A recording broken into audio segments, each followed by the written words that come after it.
तेज आप देखुं ओमकारेश्वर मंदिर भितर जो रही बर्तमान 108 लिंग निहत भाव आप देखुवे ये जलेश्वर एवं समस्त लिंग मानक नाम लिखाई भूतनाथ जलेश्वर एवं जोगेश्वर तेणु प्रभुंर निषेध जहाँ अच्छे सब ठीक ठाक चलती सब आधुनिक सब ठीक चलती ठाकुर विषय कहले अनेक किसी अच्छी ठारू एत बड़ ठाकुर जहाँ को आम पाई शरण आम रोचे अनुभूति तो सब भल रोचे आम आसु बारिपदार मयूरभंजर भल लगुच भल जगह पुरी श्रीमंदिर ठारू जदि कहवा 5 किलोमीटर दूरतार अवस्थित श्री श्री ओमकारेश्वर मंदिर महादेवंकर मंदिर तब निश्चित भाव में मो पछपट देखुवे से ओमकारेश्वर मंदिर पीठ निहत भाव देखुवे एठारे प्रत्येक दिन जो पुरी के छुट्टी आसुवा पर्यटक एवं भक्त मैंने से जगन्नाथ दर्शन सहित से मैंने यही ओमकारेश्वर मंदिर को निकट को आसता महादेव पाखे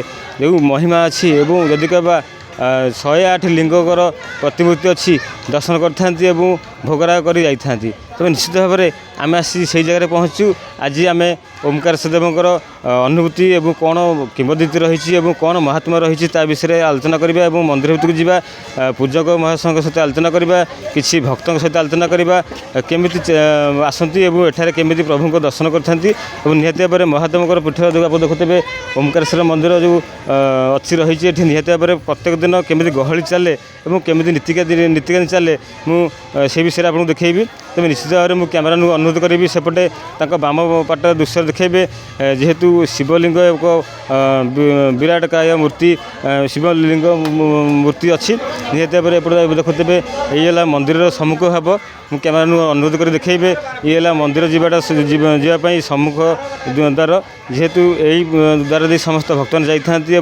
जदि कहवा जो पर्यटक मैंने आसता पुरी जगन्नाथ धाम जगन्नाथ दर्शन कलापर से मैंने पुरी सहर जो देवादेवी अच्छा से पाखु जाता जदि कहवा ये बर्तमान ओमकारेश्वर मंदिर बर्तमान समस्त भक्त मैंने आसता दर्शन करते तब निश्चित भाव में आम बर्तमान मंदिर भितर प्रवेश करवा किसी भक्तों को अनुभूति नवा और पूजक महाशय किसी अनुभूति नवा आप देखिपे भक्त मानकर समस्ते भितर जेहेतु 108 लिंग मूर्ति रही समस्त पार्श्व देवादेवी रही भितर समस्ते आसती पार्श्व देवादेवी दर्शन कर शिवलिंग दर्शन कर सीधा सड़क आलोचना करवा माँ कौटे आसती आज ओमकारेश्वर मंदिर में आप दर्शन कर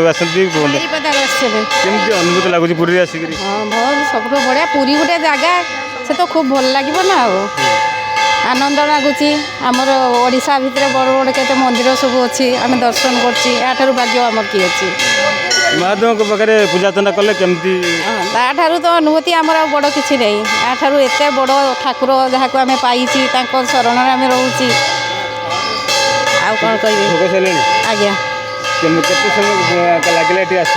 एटा आमर गाड़ी तो आम पुरी गाड़ी करते अध घंटा कांतर है आम एपटे माता मठर रही ये दर्शन कलु साक्षी गोपाल जीवु एवं तब देखिए कड़े कड़े जाऊँ घर फैमिली सहित आसी हाँ मोटा 7 वर्ष हो गला प्राय वर्ष आस वर्ष जब मिस हो जानी कि प्राय वर्ष को थोड़ा आम आस 7 वर्ष आप आसिले कौन गोटे बाबांकर गोटे अनुभूति आप बखाणी जेहेतु एत वर्ष आसिले कौन गोटे आम ओमकारेश्वर मंदिर अनुभूति कहले ढेर किसी तथापि सेमती मोर एत मन ना कि ठाकुर को दर्शन करने आनंद लगे मन भर बहुत किसी हुए आज्ञा नमस्कार तो निश्चित भाव में शुणुते भक्तों अनुभूति एठार ही भक्त मैंने आसता जेहेतु पुरी आसता जगन्नाथ दर्शन करने आसता जगन्नाथ दर्शन कलापर से मैंने ओमकारेश्वर मंदिर शंकरेश्वर मंदिर एवं माता मठ रही जो पुरी में सब पर्यटन स्थल मैंने आसता जो देवादेवी रही समस्त देवदेवी पीठे से दर्शन करते निहत भाव में आप देखुवे भक्तों संख्या जेहेतु आज रविवार से भक्तों संख्या ये कम अच्छी तथापि एठारे प्रत्येक दिन हजार हजार संख्यार भक्तों गहली लगी था समस्ते आसी एठारे ओमकारेश्वर मंदिर पीठे निहत भाव में मनस्कामना पूर्ण करने किसी प्रभु को मागी था जेहेतु मानसिक पूर्ण हेल्ले से आसिक से दीपदान करते भोगराग करते मनर कथा प्रभु पाखे जन था तब निश्चित भाव में आप देखते एपटे अनेक पर्यटक आसता जेहेतु दूर दूर आसता से फटो उठाऊँ चारि चतुर्पार्श्व देवादेवी प्रतिमूर्ति देखुं निहत भाव में देखते भाई कौटे आसती बर्तमान ଆଜି ଠାକୁରଙ୍କ ପାଖରେ ବୁଲୁଛନ୍ତି କ'ଣ ଅନୁଭୂତି ରହିବ ଆପଣଙ୍କର? ଅନୁଭୂତି ତ ସବୁ ଭଲ ରହୁଛି। ଆମେ ଆସୁଛୁ ବାରିପଦାରୁ ମୟୂରଭଞ୍ଜରୁ, ଆଉ ଭଲ ଲାଗୁଛି, ଭଲ ଜାଗା, ଆଉ ସବୁ ଭଲ। କେମିତି ଚାହିଁଲେ ଜାଗା ନା? ଆଜ୍ଞା, କେମିତି ଚାହିଁଲେ? କେମିତି ମାନେ ଆମେ ବି ଆଗରୁ ପ୍ରତ୍ୟେକ ବର୍ଷ ଆସୁ ପୁରୀକୁ ବୁଲିବା ପାଇଁ। ଆମେ ଆସି ଆମ ଆଗରୁ ଯେ ମୋ ମାଉସୀଙ୍କ ଘରେ ଆସି ତାଙ୍କଠୁ ଶୁଣିଲୁ, ସେ ଆସି ଏଠି ଦେଖେଇଲେ ଏ ସବୁ ଦେଖିଲେ ଆସିକିରି ଏଇଠି ସବୁ।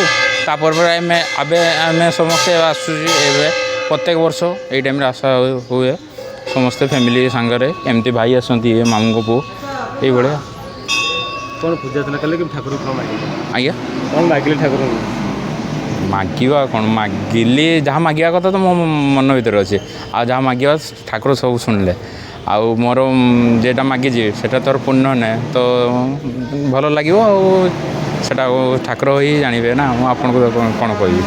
ଆମ ସହିତ ଜଣେ ଭାଇନା ଅଛନ୍ତି, ଯେହେତୁ ଆପଣ ଦେଖୁଥିବେ ଭିଜୁଆଲ୍ ମାଧ୍ୟମରେ ଦେଖୁଥିବେ, ସେ ବର୍ତ୍ତମାନ ଦୋଳିରେ ଝୁଲୁଛନ୍ତି ରାଧାକୃଷ୍ଣ, ନିହାତି ଭାବରେ ତାଙ୍କୁ ଝୁଲଉଛନ୍ତି। କ'ଣ ରହିଛି ଆଜ୍ଞା ଆପଣ ଆମେ ଦେଖିପାରୁଛୁ ବର୍ତ୍ତମାନ ରାଧାକୃଷ୍ଣ ଝୁଲଉଛନ୍ତି, କେମିତି କ'ଣ ରହିଛି ଆଧ୍ୟାତ୍ମିକ ଏ ତ ଜଗନ୍ନାଥଙ୍କର ସଂସ୍କୃତିରେ ସମସ୍ତେ ଆମେ, ତେଣୁ ପ୍ରଭୁଙ୍କର ନିଷେଧ ଯାହା ଅଛି ସବୁ ଠିକ୍ଠାକ୍ ଚାଲିଛି, ସବୁ ଆଧୁନିକ ସବୁ ଠିକ୍ ଚାଲିଛି। ଆଉ କ'ଣ ଠାକୁରଙ୍କ ବିଷୟରେ କହିଲେ ଅନେକ କିଛି ଅଛି। କେତେ ବର୍ଷ ଆପଣ ଏଠି ରହିଲେଣି? ଏଠି ମୁଁ 5-7 ବର୍ଷ ହେଲା ରହିଲାଣି। କେମିତି କି ଚାଲିଛି ଆପଣ ଏ ଦିନ ଯେଉଁ ଝୁଲୁଛନ୍ତି କେତେ ସମୟ, କେମିତି କ'ଣ ଅନୁଭୂତି ଠାକୁରଙ୍କୁ କହୁନାହାନ୍ତି? ଠାକୁରଙ୍କ ଅନୁଭୂତି ତ ବହୁତ ଅଛି, ପ୍ରଭୁଙ୍କର ନୀଳା ବହୁତ ଅଛି। ତାଙ୍କୁ ଯିଏ ଜାଣିପାରିବେ, ଯେଉଁ ବାବୁମାନେ ଜାଣିପାରିବେ ପ୍ରଭୁଙ୍କର ନିଜସ୍ୱ କ'ଣ, ସିଏ ହିଁ ସବୁ କରିବେ, ସବୁ ଲୋକ ଜାଣିପାରନ୍ତିନି। ପୁରୀ ବାହାରୁ ଅନେକ ପର୍ଯ୍ୟଟକ ଆସୁଛନ୍ତି, ଯେଉଁ କାଳୀ ଦର୍ଶନ କରୁଛନ୍ତି ଏବଂ ଏଠାକୁ ମଧ୍ୟ ଆସୁଛନ୍ତି। କେତେ ସଂଖ୍ୟାରେ ଭକ୍ତ ଆସୁଛନ୍ତି, କେମିତି? ଏମିତି ହଜାର ସଂଖ୍ୟାରେ ଆସୁଛନ୍ତି। କ'ଣ ତାଙ୍କ ବ୍ୟବସ୍ଥା ପତ୍ର ରହିଛି ଏବଂ ଠାକୁରଙ୍କର କିଛି ଭୋଗରାଗ ବାହାରୁଛି, ଏଠି ଆମର ବିକ୍ରି ହେଉଛି, ପ୍ରସାଦ ବିକ୍ରି ହେଉଛି, ସବୁ ଭକ୍ତମାନେ ଖାଇକି ଯାଉଛନ୍ତି। ଏଠି 108 ହେଇଛି ମନ୍ଦିର, ଏଠି ଅନନ୍ତ ଶୟନ ଅଛନ୍ତି, ରାଧାକୃଷ୍ଣ ଅଛନ୍ତି, ସେ ଚୈତନ୍ୟ ବାବା ଅଛନ୍ତି, ସେ ସନ୍ତୋଷୀ ମାତା ଅଛନ୍ତି, ଆମର 108 ମହାଦେବ ଅଛନ୍ତି, ଗୋଶାଲା ଅଛି, ସବୁକିଛି ଅଛନ୍ତି। ଆଉ ଠାକୁର ରଥଯାତ୍ରା ସରିଲା ପରେ ଯେଉଁ ଯାତ୍ରା ସରିଲା ପରେ ରଥ ଚକା, ନିହାତି ଭାବରେ ଏଠାରେ ମଧ୍ୟ ସେ ରଥ ଚକା ମଧ୍ୟ ଅଛି। ସମସ୍ତ ଭକ୍ତମାନେ ଆସୁଛନ୍ତି, ସେ ରଥ ଚକାକୁ ବୁଲାଉଛନ୍ତି ଏବଂ ନିହାତି ଭାବରେ ସ୍ପର୍ଶ ମଧ୍ୟ କରୁଛନ୍ତି। କ'ଣ ଅନୁଭୂତି ରହୁଛି? ମଉସା କେଉଁଠି ଆସିଛନ୍ତି? ଆଜି ରଥ ଚକା ଆପଣ ହାତରେ ବୁଲେଇଲେ, କେମିତି କେଉଁଠି ଆସିଛନ୍ତି ଏବଂ ଆଜି ଓମକାରେଶ୍ୱର ମନ୍ଦିରରେ ଜଗତସିଂହପୁରରୁ ବହୁତ ଦୂର ବାଟ। ପୁରୀ ଆସିଥିଲେ? କୁଆଡ଼େ କୁଆଡ଼େ ସବୁ ପୁରୀରେ ବୁଲିଲେ? ପୁରୀ ଏବେ ଆସି ପହଞ୍ଚିଲେ, ଏଠି ବୁଲିକି ଆସି ଏଠି ପହଞ୍ଚିଲେ। ଏ ଜାଗା ଉପରେ କେମିତି ଯାଇଲେ, ପହଞ୍ଚିଲେ କେମିତି? ଯାହା ଭଲ ସୁନ୍ଦର ଲାଗୁଛି, କେମିତି ଯାଇଲେ? ପରିବେଶରେ ଦେଖୁଛି ସୁନ୍ଦର। ଆଉ କେମିତି ଜାଣିଲେ ଠାକୁର ବିଷୟରେ? ହଁ, ମାତା ମଠ ବିଷୟରେ ଧର ଗାଁରୁ ଆସନ୍ତି ଲୋକ କି ପଡ଼ିଶା ଗାଁରୁ ଯାଆନ୍ତି, ମାତା ମଠ ବୋଲି ଜାଣିଲେ ତ ଆମେ ଭାରି ଖୁସି ନେବି ଦେଖିବାକୁ। ଏଇ ଓମକାରେଶ୍ୱର ମନ୍ଦିର ଆଗରୁ କେବେ ଆସିଥିଲେ? ମୁଁ ନା ଆମେ କେବେ ଆସିନି, ନୂଆ ଆଜି ଆସି ଲୋକଙ୍କୁ ଶୁଣିଛି। କେମିତି ଲାଗିଲା? ନା ଭାରି ସୁନ୍ଦର ଲାଗୁଛି। ଠାକୁରଙ୍କୁ କ'ଣ ମାଗିଲେ? ଠାକୁର କ'ଣ ମାଗିବୁ? ଠାକୁରଙ୍କ ସବୁ ମାଗିବୁ କ'ଣ, ତେଲେ ସେ କ'ଣ କରିବି? ମୁଁ ତାପରେ ତାଙ୍କୁ ନେଇଯିବି, ମାଗିବାର କିଛି ନାହିଁ। ତାଙ୍କ ଜଣର ଶରୀରଟା ଭଲ ରହୁ, କିନ୍ତୁ ଆପଣ ଖୁସି ରହନ୍ତି, ଏମିତି ଲୋକ ଆସନ୍ତି। କ'ଣ କ'ଣ ସବୁ ଯେଉଁ ଆମେ ଦେଖିଲେ ଓମକାରେଶ୍ୱର ପୀଠରେ, କ'ଣ କ'ଣ ଆପଣ ସବୁ ଦେଖିଲେ ଏଠି? ଏଠି ଦେଖିଲୁ ଆମର ଶିବ ସମ୍ବର ଦେଖିଲୁ, ସପ ମାଆଙ୍କର ଦେଖିଲୁ ମନ୍ଦିର, ଇଏ ପରିବେଶ, ଲୋକଙ୍କ ପରିବେଶ, ଏଠି ମଧ୍ୟ ସବୁ ପ୍ରକାର ଠିକ୍ଠାକ୍ ଅଛି। ଆଉ କେଉଁ ଜାଗା ବୁଲିବେ ସେ ଗଲେ? ଆଉ ତ ମନ୍ଦିରକୁ ଯାଇନି, ଟିକେ ମନ୍ଦିରକୁ ଯିବୁ। ଆପଣ ନାଁଟା? ମୋନାଲିସା ମହାନ୍ତି, ଭଦ୍ରକ। ଆପଣ ଦେଖିଲେ ଆମେ ଯେଉଁ ପୁରୀରେ ଆସି ବୁଲିଲେ, କ'ଣ ଜାଗା ସବୁ ବୁଲିଲେ? ଆମେ ଦେଖୁଥିଲୁ ଆପଣ ନିଜ ହାତରେ ରଥ ଚକା ବୁଲାଉଥିଲେ, କେମିତି ଲାଗିଲା? ବହୁତ ଭଲ ଲାଗିଲା। ଆମେ ଆସିଥିଲୁ ପୁରୀ ଜଗନ୍ନାଥ ମନ୍ଦିର ଆଉ ଲୋକନାଥ ମନ୍ଦିର ଆଉ ଯେଉଁ ମଠ ଆଉ ଏଇଭଳିଆ ସବୁ ବୁଲିକି ଆସିଲୁ। ଗୁଣ୍ଡିଚା ମନ୍ଦିର ସବୁ ବୁଲିବା ପାଇଁ ଆସିଥିଲୁ ସାଙ୍ଗମାନଙ୍କ ସହିତ। ଓମକାରେଶ୍ୱର ମନ୍ଦିର ଆଜି ଆପଣ ବୁଲିଲେ, କେମିତି ପରିବେଶ ରହିଛି? ବହୁତ ଭଲ ଲାଗୁଛି, ପ୍ଲେସ୍ ବି ବହୁତ ଭଲ, ଆଉ ଏଠି ଆସିକି ବି ଶାନ୍ତି ଲାଗୁଛି। ଓମକାରେଶ୍ୱର ମହାଦେବଙ୍କୁ କ'ଣ ମାଗିଲେ, କ'ଣ ବର ମାଗିଲେ? ସେଇଟା ସିକ୍ରେଟ୍। କୁହନ୍ତୁ ଦିଦି, କ'ଣ ମାନସିକ? ସେମିତି କିଛି ନାହିଁ, ଘର ପରିବାର ପାଇଁ ଏମିତି ମାଗିଛି ଆଉ ଜବ୍ ପାଇଁ। ତେବେ ନିଶ୍ଚିତ ଭାବରେ ଦେଖନ୍ତୁ, ଇଏ ହେଉଛି ସେଇ କାଳିଆ ଠାକୁରଙ୍କର ରଥ ଚକ। ନିହାତି ଭାବରେ ରଥ ଭଙ୍ଗା ହେଲା ପରେ ସେ ରଥ ଚକ ଆସିକି ଏଠାରେ ଦର୍ଶନ ମାନେ ଭକ୍ତମାନେ ଦର୍ଶନ କରିବା ପାଇଁ ରଖାଯାଇଛି। ତେବେ ନିହାତି ଭାବରେ ଆପଣ ଦେଖନ୍ତୁ ରଥଯାକ ହେଉଛି ସମସ୍ତ ଭକ୍ତ ଆସିବେ ଏବଂ ରଥ ବୁଲେଇବେ। ଗୋଟେ ବୁଲିବାରେ ଏବଂ ସ୍ପର୍ଶ କରିବାର ଯେଉଁ ଗୋଟେ ଖୁସି ରହିଛି ନିହାତି ଭାବରେ ସେ ଭକ୍ତଟିଏ ହିଁ ଜାଣିଛି। ଆଜ୍ଞା କେଉଁଠୁ ଆସିଛନ୍ତି ଆଜି ବର୍ତ୍ତମାନ ଓମକାରେଶ୍ୱର ମନ୍ଦିରରେ ପହଞ୍ଚିଲେ କ'ଣ ଦେଖିଲେ କେମିତି ଅନୁଭବ ଆପଣଙ୍କୁ ଲାଗିଲା? ଆମକୁ ତ ବହୁତ ଭଲ ଲାଗିଲା ଏବଂ ଖୁସି ଲାଗିଲା ଯାହାକି ଆମେ ପ୍ରଥମ ଥର ଏଠି ଆସିଛୁ। ଆମେ ପୁରୀ ଦର୍ଶନ ପାଇଁ ଆସିଥିଲୁ। ଆମେ ବାଲେଶ୍ୱର ଜିଲ୍ଲା ଚନ୍ଦନେଶ୍ୱରରୁ ଆସିଛୁ। ତେଣୁ ଆମର ବି ବାବା ଚନ୍ଦନେଶ୍ୱର ମନ୍ଦିର ବି ବାବାଙ୍କର ଅଛି। ଏଠି ଦେଖି ବହୁତ ସୁନ୍ଦର ଲାଗିଲା। ପରିବେଶଟା ବହୁତ ବଢ଼ିଆ। ଆଉ କେଉଁ ଜାଗା ସବୁ ପୁରୀରେ ବୁଲିଲେ? ଆମେ ପୁରୀ ମନ୍ଦିର ଆଉ ମାତା ମନ୍ଦିର ଏପଟେ ଆମେ ଯାଇଥିଲୁ ସବୁଆଡ଼େ ବୁଲି ଆଉ ଆପଣଙ୍କର ସମୁଦ୍ର କୂଳ ବୁଲିକି ଆସିକି ପହଞ୍ଚିଲୁ। ଠାକୁରଙ୍କର କ'ଣ ଅନୁଭୂତି ଆପଣଙ୍କର ରହିବ? ଯେମିତି ଗୋଟେ ଆପଣଙ୍କର ମାନସିକ କରିଥିବେ, ମାନସିକ ଆପଣ ପୂର୍ଣ୍ଣ ହୋଇଥିବ। ମାନସିକ ତ ଠାକୁରଙ୍କୁ ବିଶ୍ୱାସ କଲେ ସବୁ ତ ଠିକ୍। ଆମେ ବିଶ୍ୱାସ କରୁଛୁ ଆଉ ମାନସିକ ଯାହା କରିବା କଥା ଆମେ କରିଛୁ ସେଇଟା ଆମେ କହିପାରିବୁ। ଭଲ ଲାଗିଲା, ବହୁତ ଖୁସି ଲାଗିଲା। ତେବେ ନିଶ୍ଚିତ ଭାବରେ ଆମ ସହିତ ଜଣେ କୁନି ଝିଅ ଅଛନ୍ତି। ଯେ ତମ ନାଁ କ'ଣ? ତମ ନାଁ କ'ଣ କହୁନ? ଅଧିସ୍ମିତା ପାତ୍ର। କେଉଁଠି ଆସିଛ ଆଜି ବୁଲିଲେ କେମିତି ଲାଗିଲା? ଯେ ଠାକୁର ମହାଦେବଙ୍କ ପୀଠ ବୁଲିଲେ କେମିତି ଲାଗିଲା? କ'ଣ କ'ଣ ଦେଖିଲେ ସବୁ ଏଠି? ମନ୍ଦିର ଦେଖିଲେ ପୁରୀ ଗଲେ ମନ୍ଦିର ପରିସର ଭିତରେ ନିହାତି ଭାବରେ ଆପଣ ଦେଖୁଥିବେ ଆମେ ଦେଖୁଛୁ ସେଇ ଯେଉଁ ଆମର ଦେଖୁଥିବେ ୟାଙ୍କ ଭିତରେ ବର୍ତ୍ତମାନ ରହିଛି 108 ଲିଙ୍ଗ ରହିଅଛି। ତେଣୁ ନିହାତି ଭାବରେ ଆମେ ଭିତରକୁ ପ୍ରବେଶ କରିବା ଏବଂ କେମିତି ଓମକାରେଶ୍ୱର ମନ୍ଦିର ପରିସର ଭିତରେ ବର୍ତ୍ତମାନ ଅଛନ୍ତି 108 ଲିଙ୍ଗ ରହିଅଛି ଏବଂ ସମସ୍ତ ଭକ୍ତ ଦର୍ଶନ କରୁଛନ୍ତି।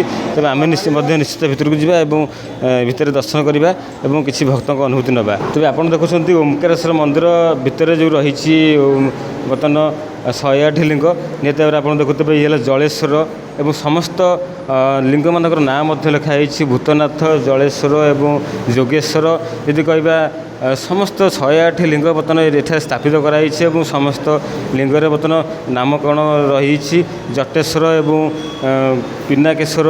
ନିହାତି ଭାବରେ ଏପଟେ ଦେଖୁଥିବେ ଭଦ୍ରେଶ୍ୱର। ନିହାତି ଭାବରେ ସମସ୍ତ ଭକ୍ତମାନେ ଆସିଛନ୍ତି ଏବଂ ଏଠାରେ ସେଲ୍ଫି ମଧ୍ୟ ନେଉଛନ୍ତି। ଆଜ୍ଞା କେଉଁଠି ଆସିଛନ୍ତି ଆପଣ? ଆଜିରେ 108 ଲିଙ୍ଗ ଦର୍ଶନ କଲେ ଏବଂ କ'ଣ ଅନୁଭୂତି ଆପଣଙ୍କର ରହିବ? ଜଳେଶ୍ୱରରୁ ଆସିଛି। ଜଳେଶ୍ୱର ଆସିଛନ୍ତି, କ'ଣ ବୁଲି ଦର୍ଶନ କଲେଣି ଏବଂ କେମିତି ଲାଗୁଛି? ବହୁତ ବହୁତ ଭଲ ଲାଗୁଛି। କ'ଣ ଅନୁଭୂତି ଆପଣ କହିବେ ଗୋଟେ ଯେହେତୁ ପୁରୀର ଅନୁଭୂତି? ସେମିତି କିଛି କହିବା ପାଇଁ ନାହିଁ। ବହୁତ ମାନେ ଭାବି ପାରିଥିଲେ ନା ମୁଁ ଆଇବା ଦର୍ଶନ କରିବା ବୋଲିକି ବହୁତ ଖୁସି ଲାଗୁଛି ଆସିବି। ବାବାଙ୍କୁ କିଛି ମାଗିଲେ ଠାକୁରଙ୍କ ପାଖରେ? ନା ମାଗିବାର ସେରକମ କିଛି ନାହିଁ, ମାନେ ବହୁତ ଖୁସି ଲାଗୁଛି ଆସିବାକୁ। ଆପଣ ନାଁଟା? ନା ସଞ୍ଜୁବାଳା ଦେଇ କେଉଁଠି ଆସିଛନ୍ତି? ଖୋର୍ଦ୍ଧା। ବୁଲିକିରି କଥା କ'ଣ କ'ଣ ଜାଗା ବୁଲିଲେ? ସମୁଦ୍ର କୂଳକୁ ତ ଓମକାରେଶ୍ୱର ଆସିଲୁ ଆଉ ତାପରେ ଜଗନ୍ନାଥ ମନ୍ଦିର ଯିବୁ, ତାପରେ ଲୋକନାଥ ଯିବୁ, ବୁଲିକି ଯିବୁ ଆଉ। ଓମକାରେଶ୍ୱର କେମିତି ଲାଗିଲା ବୁଲି? ନାଇଁ ଭଲ ଲାଗୁଛନ୍ତି। କ'ଣ କ'ଣ ଦେଖିଲେ ସବୁ? ସବୁ 108 ଲିଙ୍ଗ ଦେଖିଲୁ, ସେପଟେ ଠାକୁର ଦେଖିଲୁ, ସବୁ ଭଲ ଲାଗେ। କ'ଣ ମାନସିକ ଥିଲା? ନା ଆସିଥିଲୁ ଟିକେ ବୁଲିବାକୁ, ଟିକେ ଆଇଲୁ ବୁଲିକି ପଳେଇବୁ ଆଉ। କେମିତି ଲାଗିବ ପୁରୀ ସହର ବୁଲିଲେ ଅନୁଭୂତି କ'ଣ ରହିବ? ଅନୁଭୂତି କ'ଣ, ଆସିଲୁ ତ ବୁଲିକି ଟିକେ ଯିବୁ, ଗୋଟେ ଖୁସି ଗୋଟେ ଟିକେ ଲାଗିଲା ଆଉ। କ'ଣ ପ୍ରଭୁଙ୍କୁ ମାଗିଲେ? ନା କିଛି ମାଗିନୁ, କିଛି ମାଗିଲେ? ସିଏ ତ ସବୁ ଦେବେ, ଆମେ କାହିଁ ମାଗିବୁ ଯେ, ସିଏ ଦେବେ ସବୁ। ଆପଣ ଶୁଣିଥିଲେ ସମସ୍ତ ପର୍ଯ୍ୟଟକମାନଙ୍କ ଏବଂ ସମସ୍ତ ଶ୍ରଦ୍ଧାଳୁ ଭକ୍ତମାନଙ୍କର ଅନୁଭୂତି ଶୁଣିଲା ପରେ ବର୍ତ୍ତମାନ ନିହାତି ଭାବରେ ଆମେ ଯେଉଁ ଆସିବା ପହଞ୍ଚିଥିଲୁ ଓମକାରେଶ୍ୱର ମନ୍ଦିର ପୀଠରେ। ତେବେ ନିଶ୍ଚିତ ଭାବରେ ଆପଣ ଭିଜୁଆଲ୍ ମାଧ୍ୟମରେ ଦେଖିଲେ ଓମକାରେଶ୍ୱର ପୀଠରେ ସବୁ କେମିତି ସବୁ ସୁବିଧା ରହିଛି ଏବଂ ଦେବାଦେବୀଙ୍କର ପ୍ରତିମୂର୍ତ୍ତି ରହିଛି। ଖାସ୍ କରି ମୁଖ୍ୟ ଆକର୍ଷଣ ହେଉଛି 108 ଲିଙ୍ଗ। ସେହି ଲିଙ୍ଗ ଦେଖିବା ପାଇଁ ସମସ୍ତ ଭକ୍ତମାନେ ଛୁଟି ଆସିଥାନ୍ତି ସମସ୍ତ ଗ୍ରାମାଞ୍ଚଳରୁ। ଏବଂ ଯଦି କହିବା ସମସ୍ତଙ୍କର ଆଶା ଥାଏ ପୁରୀ ଆସିବା ଏବଂ ପୁରୀରେ ଜଗନ୍ନାଥ ଦର୍ଶନ କରିବେ। ଜଗନ୍ନାଥ ଦର୍ଶନ କଲା ପରେ ମାତା ମଠ ବୁଲିବେ ଏବଂ ମାତା ମଠ ବୁଲିଲା ପରେ ଓମକାରେଶ୍ୱର ମନ୍ଦିର ଏବଂ ଶଙ୍କରେଶ୍ୱର ମହାଦେବଙ୍କ ପୀଠରେ ବୁଲିଥାନ୍ତି। ତ ନିଶ୍ଚିତ ଭାବରେ ଆପଣ ମାନେ ଦେଖୁଥିଲେ ସିଧାସଳଖ ଚିତ୍ର ଦେଖୁଥିଲେ। ଆମେ ସେ ଯେଉଁ ରହିଛି ଓମକାରେଶ୍ୱର ମନ୍ଦିର ପୀଠରେ ହିଁ ଆପଣମାନଙ୍କୁ ଦେଖାଉଥିଲୁ ତାଜା ଚିତ୍ର। ଏବଂ ଆପଣମାନେ ଚାହିଁଲେ ମଧ୍ୟ ପୁରୀ ଆସି ପୁରୀଠାରୁ 5 କିଲୋମିଟର ଦୂରତାରେ ପଡ଼ିବ ଓମକାରେଶ୍ୱର ମନ୍ଦିର। ସେଠାରେ ହିଁ ଆପଣ ଦର୍ଶନ କରିପାରିବେ ଏବଂ ବାବାଙ୍କର ଆଶୀର୍ବାଦ ଲାଭ କରିପାରିବେ। ପୁରୀରୁ କ୍ୟାମେରାମ୍ୟାନ୍ ଆଦିକାନ୍ତ ସହିତ ଜଗବନ୍ଧୁ ବେହେରା, ପ୍ରତିଦିନ ଟିଭି।